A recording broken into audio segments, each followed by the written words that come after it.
Bonjour chers entrepreneurs en œuvre, bonjour chers entrepreneurs déjà en activité.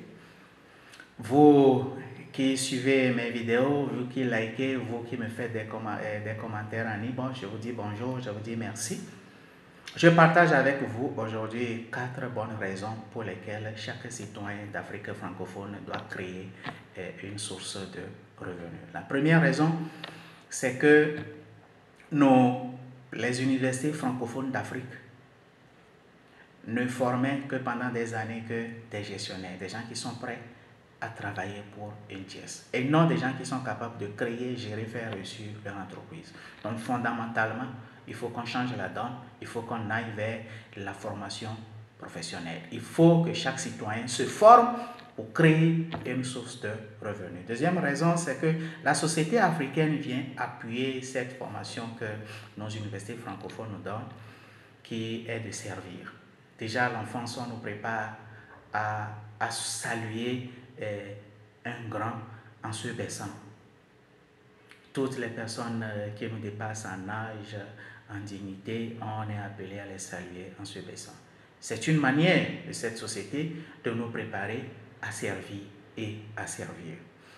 La troisième raison, si nous prenons l'État-providence qui est le premier employeur des citoyens, qui doit créer de l'emploi pour les citoyens, et que la fonction publique qui est le cadre fondamental dans lequel l'État donne de l'emploi aux citoyens. J'ai fait une petite recherche sur le Togo. En 2011, par exemple, tous les fonctionnaires de l'État togolais sont de 50 400 personnes. Alors que chaque année, les universités nationales, les centres de formation déversent 315 000 diplômés à la fin de chaque année. Alors, 315 000 diplômés fois 30 ans, ça fait 945 000 diplômés qui attendent que 50 400 personnes aillent à la retraite et qui les remplacent.